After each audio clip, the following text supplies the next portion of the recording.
Welcome back to the Lanterne Rouge Cycling Podcast for a triple header recap. Catalunya stage 3 first, mentioning the Brugge-De Panne sprint, and then a note on Settimana Coppi Bartali, which isn't being televised, but has a stacked start list with MVP, Thomas, Hayter, and co. As always, this show is brought to you by Zwift, our title sponsor. Tour of Watopia continues with stage 4 taking place this week. Group rides start on the hour, every hour, and there are 3 route lengths, so plenty of choice for you to find your fun as well as level up twice as fast thanks to Double XP. Head to Zwift.com to find out more and start your free 7-day trial. Benji, Catalunya, it's the La Molina finish, 5.6 Ks at 7.5%, then a descent of 1.5 Ks, then a 1,500 metres, 6% finish, 161 Ks, shallow climbs before. It's like the Foyer Algarve stage, hard to get excited about. Well, I was still hoping, and I think we can see that from the fact that we wanted big people to attack on this stage, and some people did attack, but we'll get to that. At the start of the stage, 4 breakaway riders happened to be on the road. Biscara including in that. That's a pretty strong rider on the team of Oiskadi. Yep, Oiskadi, that's her name. Oiskaltel. Yeah. Okamika was in the breakaway as well. That's the guy that was beaten by Rune Gergots in, I think, the first stage of Valenciana, if my memory serves me right. He actually was the first villain of today's story for Jonas Wiedeberg, as he was the first to steal a jersey from him, the KOM jersey. Kasper Pedersen and Petili in the breakaway as well. Petili did pretty well in, I think it was Strade that he had a top 10. Kasper Pedersen, I think he won Paris Tour at some point. Vaguely remember something like that. But when it comes to these 4 riders, we know this breakaway will likely not be making it when we see that there's a team at the front, and it's Movistar.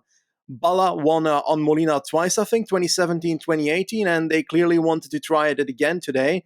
And I was curious because, on one end, yes, I would like them to control the breakaway to make sure that he can actually compete for the eventual thing. But are they the team that should be controlling this stage, you think? Yes, I think so. Bora Hansgrohe helped with Red Bull VO2 Ski Mountaineer. Great tests in the lab. Anton Polzer on some climbs. First time I've seen him at the front of a race. But yeah, they got a bit of help. But I don't know. Balor's on it before. The GC start list is not the strongest.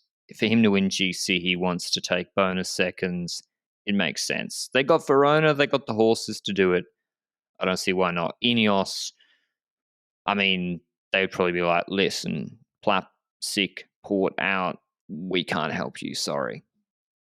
Yeah, that's true. And I've got the feeling that a lot of people were sick today. And yeah, with Dumoulin and Matthews at the back of the peloton, that seemed like something that is going around in the peloton again.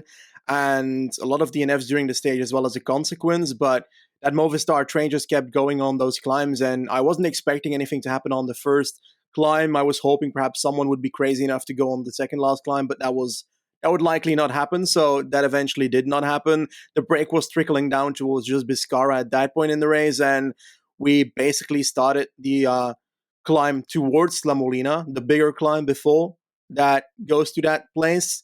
And I've got a feeling that while Movistar was doing quite some pacing there, that people were looking to attack fairly early on, and that was seen by the fact that Bike Exchange went to the front.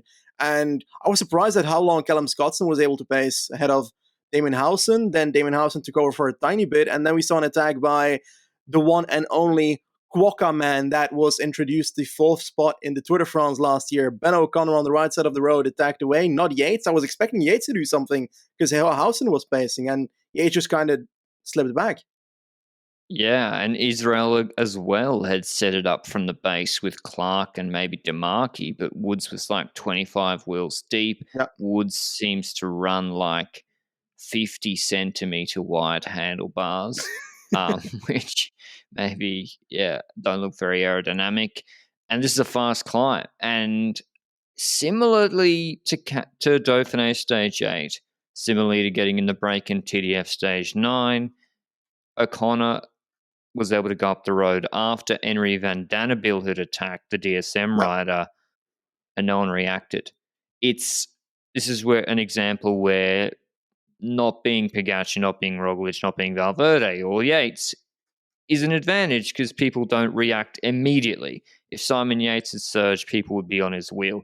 Higuita as well. And O'Connor did the Molina thing. He seemed to go absolutely full. And I think he knows La Molina. I would assume he knows it. It's near where we live in Andorra.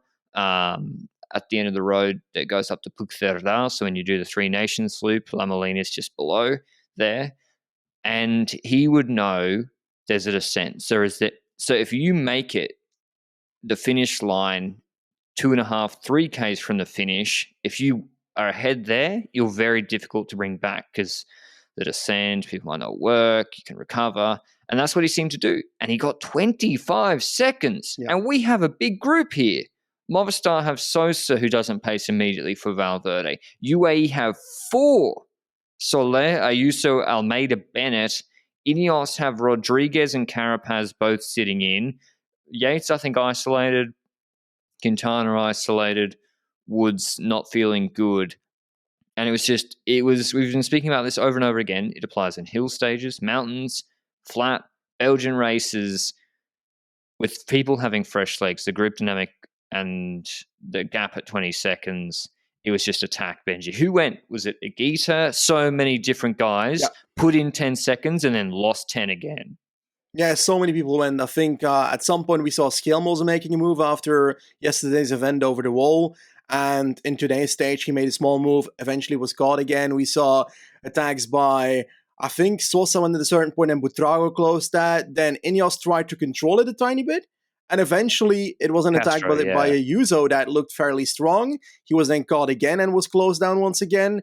And it really wasn't that quickly that somebody was able to get away on the climb itself. And like you said, we saw a move by EF as well, where Carfi eventually went. I think it was a bit of a 1-2 where his teammate went first, Chavez, and then there was the move by Carfi that once again lengthened the peloton. But the second that he's caught again, it's again 5 to 10 seconds that it's quiet, and therefore the gap that they got back by attacking is already gone again. So the gap just stays the same in that sense of form. And towards the top of the climb, I was thinking, okay, it's just going to be O'Connor at this point. And I think there was one attack towards the end of the climb into the descent that actually seemed to go well. Marc Soler, the Catalan rider, attacked. He's had a lot of freedom since he joined UAE. Yeah. He attacks after Ayuso, and he just sits in no man's land. The group behind has got, I think, Hindley didn't pace for Higuita. There's, I think, Uman and Kruiswijk, they're not doing anything. There's Pools and Buitrago. It's not coming back. O'Connor gets to the descent at the top of this climb. You can see how fast it is. He knows it well. He's a good descender. He's got 18, 15 seconds going into the last 1,500 meters, 6%. And he's able to hold off the peloton despite Almeida doing a long lead out, which I don't think was an intentional lead out. He was trying to catch O'Connor. You could see in the front on shot with 400 meters to go how close they were behind him, but it was actually Ayuso who slotted onto his wheel. But O'Connor able to take the stage, back-to-back years with World Tour stage level victories, already opening his account at I'm going to call it his home race, Catalonia, and the Quokka Raw. He's back, and we might hear it more this year, winning by 6 seconds out of Ayuso, Quintana, Higuita, Almeida, Pools, Ciccone, enemy of the podcast, Johannes, and Guillaume Martin, who'd also attacked 9th, gap of another 3 to a big group of GC contenders, House and Buitrago, Carapaz, yada, yada, yada. So who's the clowns today, Benji? Who's going onto the team bus thinking we just let a win slip through our fingers? I think UAE is certainly one of those teams that would dare to think so, because you've got multiple riders in that team that are in that elite group and they keep on attacking and therefore trying to close it down by attacking. But that's what a solo rider would do.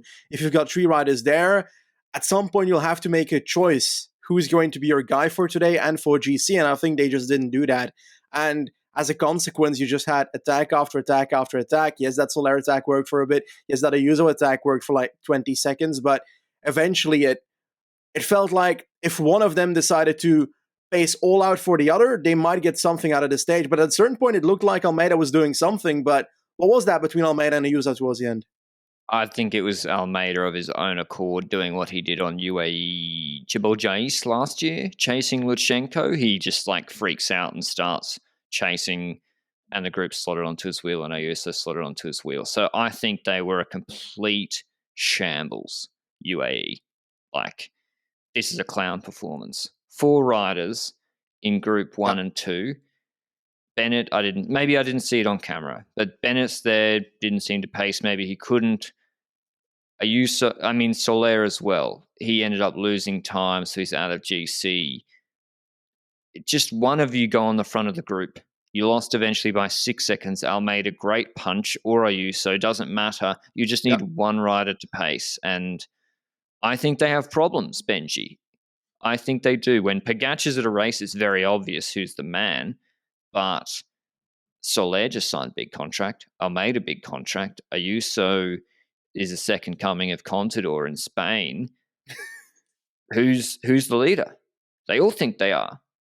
I agree, and I think we spoke about it before this podcast and the previous ones as well, what we would expect from this team. And I was expecting attacks left and right, but not necessarily that one would fold for the other that easily. And I'm wondering if after this stage they will have a better set or mindset based on their team performance of today towards tomorrow's stage, because if they continue riding for themselves completely, like, so they're losing time today, sorry, but I'd say you're a domestique from this point onwards on the next climb. Because yeah, he did have that attack which led to that time loss, but as a GC rider, you shouldn't be losing time even if you decide to attack. So Ayuso and Almeida are the ones that are currently still high up in GC. I would say Ayuso based on Almeida's last few weeks, but in all honesty, I also don't know how Almeida will fare on the longer climb we've got tomorrow. But talking about tomorrow's stage, why don't you guide us towards that final climb? Well, I'm just trying to look for Benji. Yeah. Simon Yates lost 10 minutes. Wait, today. What? Yeah, Simon Yates lost 10 minutes. So this is the full Simon Yates experience the last couple of weeks. That's crazy. That's why Hausen was doing something in the last kilometer. It now all makes sense because Hausen was suddenly trying to make moves chasing for himself. O'Connor. Yeah, that's odd. Odd. I don't know what happened. Matthews looked ill during the stage. Perhaps Simon Yates happened. Well, perhaps he's also ill for Matthews. You never know. True. Maybe. And yeah, lots of people lost time. Like Woods ended up losing time after Israel paced at the start. Weird race this Catalonia. But as Benji said, tomorrow we have Boitol finish, which is near Portenay, which Chavez won on last year. 170 Ks, about 3,500 meters climbing in this stage. But the warm-up climbs are not very hard. They start at La Seu, just south of the border, which is where all the riders, half of them in this peloton, literally ride there 2-3 times a week because it's warm in winter. And it's 13K, 6% this climb. It's a bit steeper at the start, 4.5K, 7.8%. Boitol up to 20,050 meters. So not high altitude, but more suitable for Quintana than today's stage. And I think he's the GC favorite now, Benji. Quintana. Okay. O'Connor's on 10 seconds to Ayuso, 12 seconds to Quintana. Higuita on 16. Quintana knew he wanted those bonus seconds in the sprint today. Can O'Connor defend that against UAE and Quintana tomorrow? I think it's going to be pretty hard to do so. And I think that if UAE play their cards right tomorrow, then they can do damage on someone like Ben O'Connor, who is relatively alone in his team in this front lead group. And as a consequence, I said Ayuso would win this race at the start, and if he doesn't win on the next climbing stage, well, then he can't win GC that easily. So he's gonna have to do it on that stage as well. So Ayuso is my pick. I see high things happening by this guy, and I'm even more hyped by the fact that he's second, even though the team tactics weren't very on point from them. Exactly. He still, tactics aside, looks very, very strong. And tomorrow should be a good shootout with Quintana, Higuita, all those poles as well is there or thereabouts on 16 seconds. Top 5 is hugely open here with Valverde even losing time. I think Quintana's going to take some time tomorrow. It's not that hard. You have to go early. I don't know. Hopefully it's better than today. But yeah, congrats to Ben O'Connor. Looking good. 82 hours. Best rider by far, I think. But moving on to another race that was today, Minerva Classic Brugge-De Panne, 208 Ks. What are they called, Benji? The Muren? Yeah, the Muren are in this, but also it passes like 5 kilometers from my house. So I waved from my couch, and during the stage, nothing really happened. Like, let's be honest about it. There was no wind here, so the Muren were dead today. Nothing This was happened. awful. No echelons. That was so sad. But there was stress in the last, well, like 20 kilometers where at some point half the peloton was riding on a bike path, for example. But yeah, towards the end of the stage, we knew it was going to be a sprint on that final lane. We know that the final lane is important where with about, 600, 700 meters to go, you've got like this left corner, and that's a very important corner to be in the front of. And we saw all teams fighting for that position. Lotto Soudal was doing a lot for the lead earlier on in the preparation of the sprint, and then towards that 1 kilometer 700 meters left corner, we saw that Quickstep was a team at the front, but Cavendish was not necessarily in the right position at that point. And I was curious because, like, yeah, Merco is here. Are they going to be able to fix it and so forth? Olaf Koy came on the left side of the road in the inner side of that corner, making up a lot of positions right there. And it slotted him in a position that perhaps was a bit too much at the front at that point because you're sitting just behind the last lead out, basically. So you're completely dependent on a lead out of a different team to drop you off at the right time. And that's a dangerous thing to do, I'd say. When it comes to Merlier and so forth, what did you see when it comes to other sprinters' positioning? Well, yeah, like Alpecin seemed very conscious of that because his last man, Jonas Rickard, was working into that corner with over a kilometer to go, figuring if it's like in Italy, they learned from that Tirreno stage where there's no point having two guys to lead you out in the last 300 meters with 50 sprinters ahead of you in a five rider width road. So let's just use Rickard early. And that's what they did, kept him in okay position. There's a lot of guys trying to win here, not even teams with big sprinters like Bahrain were going for your boy Hausler, I think, or maybe the Jonathan Milan experiment. Milan, I'm afraid. No, well, Hausler ended up top 10. So the Milan, can we just end the Milan experiment? It's not happening, guys. We got Bennett here for Bora. As Benji said, Cav, two sprinters. So Cofidis have got their whole team trying to sprint Consoni and Volscheid for points. Groenewegen, Ackermann, Buani. So it's busy. And there was a crash. Ackermann going down and Arnaud Delis caught behind Benji. He is so good, that kid. We'll talk about him maybe another time, but that affected his race and a few others, I think. Yeah, certainly. And it was notable that Olaf Koy was initially behind that crash, and then a Groupama rider decided to bring him to the front, which was handy, which brought us to that corner I was speaking about, which then led Koy to that second position and brought them to the lead out. And at that point, I was thinking, how long is this Quickstep lead out going to do it at the front of the peloton? How long is the other teams' lead outs going to work at the front? And at what point is Koy going to have to launch? And in all honesty, I was fearing that it would be too early, and Koy opened up his sprint. I think, like 250, 200 to go. And you know that with a lot of great sprinters in your wheels, somebody's eventually going to come over it, right? Yeah, exactly. And we basically just saw a massive bunch sprint shoulder press style. And it was Groenewegen who was boxed in a little bit, switched off, came left, looking good, a little bit early, opened up, straight line drive. And on his right-hand side was Tim Merlier. Photo finish for the sprint with Buani coming out of Groenewegen's wheel, late Grove style, and nabbing third. Yeah. Volscheid, mad. I don't know why. I guess he thought he could do better. He's in great form. I thought Groenewegen had won initially, and they didn't know. It was an Amstel Gold situation again. Eventually, it comes through that Tim Merlier's won ahead of Groenewegen with Koy de Mar, Consoni Delis, Sturven Hausler rounding out the top 10. Cav and Bennett didn't contest the sprint.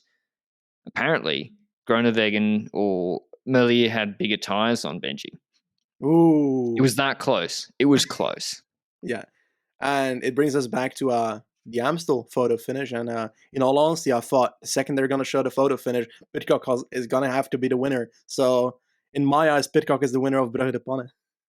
I agree. I think that's the just thing to do. I would like to point out here, I know we talk about it so much, and yes, Alaphilippe won the world champs with his jersey unzipped. That's fine.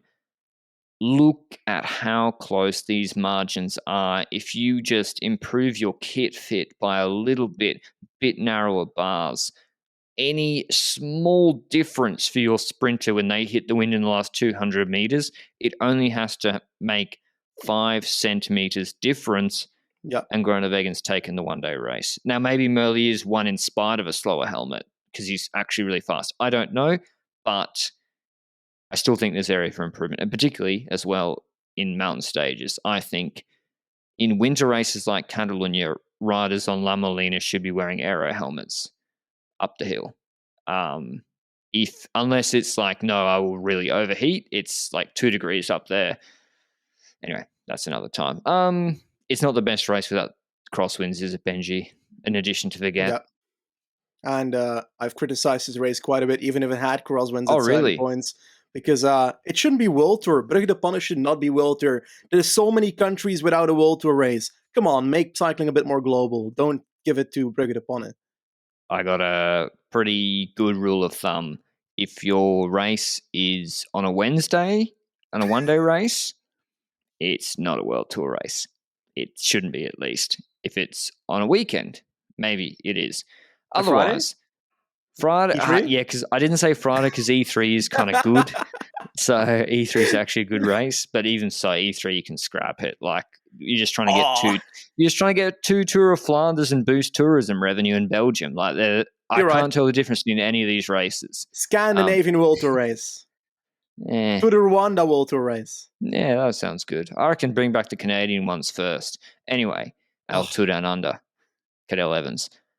Over in Italy, speaking of cycling, things that might need to be improved, Settimana Internazionale Coppi Bartali. Now, this has been a good preparation race for young GC guys. For example, Jonas Vingegaard, I think's won here before, as proved his talent before we saw at the Tour de France last year. And it's got a stacked start list. It's got the Van Dijks, or one of them. It's got the Nibali brothers, Kjan Uterbrooks, Thomas, De Plus, Dunbar, Hayter, Tullett, Bettiol, Cavagna, Schmidt, Ulysses, Hirschi, Van der Poel. Stacked start list, no live coverage, which is unfortunate. But yesterday we saw on stage 1, Maro Schmidt beating Eddie Dunbar in a 2-hour break, with Hayter coming third, and MVDP looking at Hayter thinking, who are you? How did you just beat me in the reduced group sprint? But what I wanted to talk about was Dunbar rode that in a curious way, Benji. He's got Hayter behind, and he was pulling hard with Schmidt, who destroyed Covey in the Montalcino sprint in the Giro last year. He's quick. And I thought it got me thinking, is Dunbar riding for second / hopefully for first, because his contract's up at the end of this year? It's not gone great the last couple of years at Ineos. He's 25. I really rate him. If you're his agent, are you looking to move on with one Grand Tour, the Giro a few years ago, that he's done at Ineos? I dare to say yes, because we've seen quite a few good things from this man in his history. I remember the Tour de Polonia where Carapaz fell, where Remco Evenepoel was the man that went solo very hard on that longer hill stage. And Dunbar was the man that was keeping the gap to Evenepoel for a significant amount of time in that stage. So a really strong performance there. I remember the Tour de Suisse stage, was it last year, where Dunbar was doing support work for Carapaz as well in that race. Again, very strong performances. He's had GC in the past as well. He got 11th in the UAE Tour in 2020, for example. He got, I think, top 15 at Tour de Suisse at some point in his life. Was it last year? I think I remember that last year because of that domestique work for Carapaz, indeed. He got 4th in Emilia in 2020. And let's be honest, Vlasov, Almeida, Ulisi, Dunbar, Bajoli, Fulsang, Nibali, Ciccone, those are big guns. That's a rider that can be a leader in Italian classics, and he sometimes gets that at Ineos. He sometimes gets opportunities left and right, but the majority of time, it's in smaller races. And I doubt he'll ever have the chance of doing it at a bigger race at Ineos. And therefore, if I was his agents, I'd look for different places to go to. Worst case scenario, he's probably strong enough that they'd want to keep him if he can't find anything.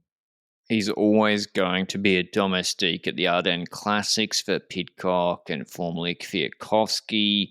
At the big Italian races, he's been a domestique. In Grand Tours, he's not been sent since the Giro d'Italia 2019. And even if he does go to Grand Tours with Ineos, he might not get opportunities to go for stages either. This is the guy that came fourth in Giro dell'Emilia in 2020, head of Baggioli. He's a great hilly one-day racer. And even I think the GC for him is just not happening. I don't know what his TT is. He's 25. I know he might even be good at Tour de Volony style races, punchier races that we wouldn't expect. He came fourth in Baloise Belgium Tour in 2018. Now, I don't know how that happened. He won Tour of Flanders U23 solo ahead of Philipsen in 2017. This is not that long ago. And I think he's one of the most underrated riders on Ineos because we haven't seen him at the Tour ever.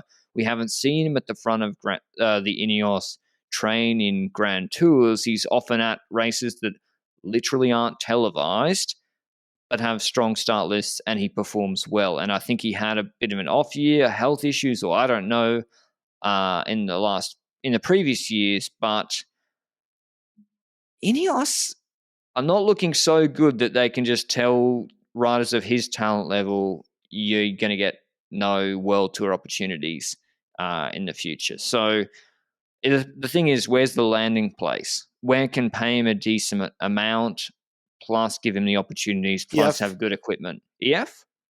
There's Irish people there. We know that Irish people like Irish people, so it fits perfectly. Who's the Irish people at EF? Ben Healy. Oh, true. Yeah, that's a good point, and he's a similar rider. EF's a great spot. We say EF for everybody. I don't know. I'd like to see maybe he re-signs with Ineos on the understanding that he gets to do different races, but just watch out for Dunbar. He could have a breakback year. You think that Dunbar could be a bit of a replacement for a Devanine style rider at Quickstep? Yes, I think he could do that sort of punchy job. The problem is salary plus opportunities. So you're not going to get paid as much at Quickstep, plus you might not get the opportunities. So is that something he wants to do? But it might be part of a winning culture. So I don't know. It's up to him. It'd be interesting to see. Even Alpecin, Benji. I would see him at Alpecin. That'd be a great fit. Yeah, but they kind of lost Tollett, so perhaps he could be that replacement. Well, exactly. They got no competitors for Ardennes or hilly sort of races. Van der Poel? Yeah, but he can't do everything. Well, he actually is trying to do everything. They have to do World Tour stage races next year. They've got 1.5 guys who can ride a World Tour up a 20K climb. I think Alpecin's a great spot for him if they got the money. Anyway, watch out for Dunbar. That was our recap of today's stages. Tomorrow we have Women's Brugge-De Panne. I think the name's changed, but I don't know what the sponsor's called, and the Catalonia final mountain stage, which hopefully Naira goes absolutely gangbusters on. Shout out to the Quokka. He's back, and we'll see you tomorrow. Ciao.